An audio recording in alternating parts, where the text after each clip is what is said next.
जिना चुटकी समझ लिया लोगों ने कि चुटकियों में जिना कर लेते हैं।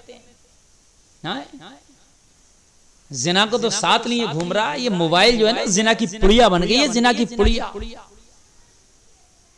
इतने इतने बड़े मोबाइल बेटियों पर हैं, बाप की आंखों में जो है काजल कर रही हैं, बाप की आंखों को अंधा कर दिया, बाप की आंखें फूट गई हैं, दिख नहीं रहा कि इतने बड़े मोबाइल लेके क्यों घूम रही हैं।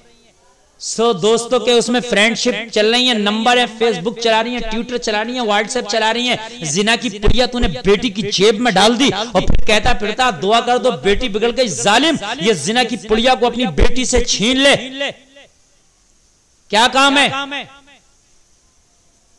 छोटे बच्चों को मोटरसाइकिलों से दूर रखो, जो दे दे तो एक्सीडेंट हो रहे हैं, हादसात हो रहे हैं। जवान बच्चियों को मोबाइलों से दूर रखो। जिना की पुड़ियां तुमने दे दी अपने बच्चों को। सही इस्तेमाल करो तब तो मोबाइल ठीक है, नहीं तो जवान बेटियों पर मोबाइल का कोई काम नहीं। कान खोल के सुनो।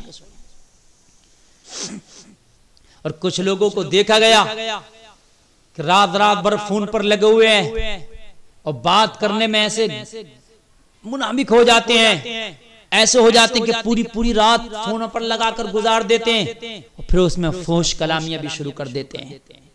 फिर वो बातें भी शुरू कर देते हैं कि वो जिना ना करके भी कपड़े तक उनके नापाक हो जाते हैं। इतनी गंदी और फूश बातें करते हैं जो मैं इस मिंबर से न बयान कर सकता हूं, ना आप सुनने की ताकत रख सकते हैं। उनकी वो गंदी गुफ्तगू चलती है, वो अपनी महबूबाओं से लगे होते हैं। फिर क्या होता है कि उसी गुफ्तगू के दौरान उनके कपड़े भी नापाक हो जाते हैं, वो खुद भी फारिग हो जाते हैं, उनके कपड़े भी जो है नापाक हो जाते हैं। फिर वो अपने आप को बर्बाद करते हैं।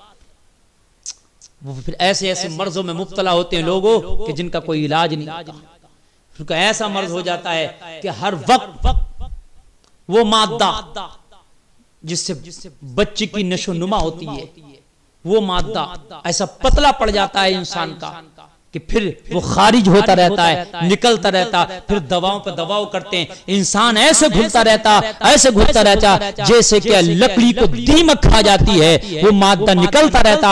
इसलिए कि इसने फहुश कलामी के जरिए गंदी बातें कर करके अपने जहन को इतना गंदा कर लिया है, फिर वो इसमें बीमारी में मुब्तला हो जाता है। फिर ये मर्ज इसके अंदर पैदा हो जाता है कि वो मादा हल्के हल्के खारिज होता था, वो पतले पानी की शक्ल में खारिज होते होते होते होते फिर वो ऐसा बीमार हो जाता है जैसे एक दिन दीमक लकड़ी को खाकर तबाह बर्बाद कर देती है। फिर इस बीमारी में ये मुब्तला होकर तबाह बर्बाद हो जाता है।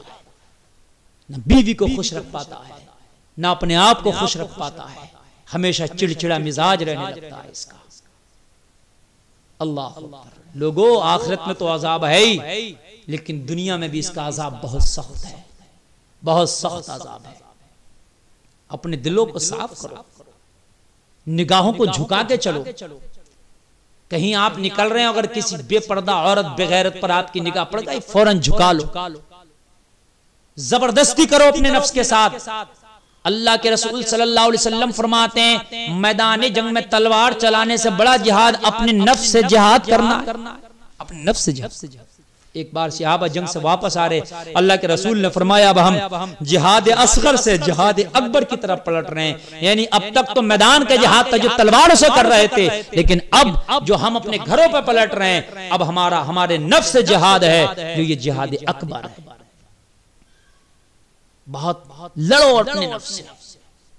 नफ्स कशमकश में रहता है, आपको खींचेगा उधर, लेकिन आपने नफ्स के साथ लड़ो। अखाड़े में पहलवान लड़ता, उसको पछाड़ने की कोशिश करता, अपने नफ्स को पछाड़ने की कोशिश करो। इंशाअल्लाह पछाड़ने के अगर आदी बन गए, अपने नफ्स को आप जो है जेर करने के आदी बन गए, तो एक दिन वो होगा कि फिर आपका नफ्स आपको कभी नहीं पछाड़ पाएगा।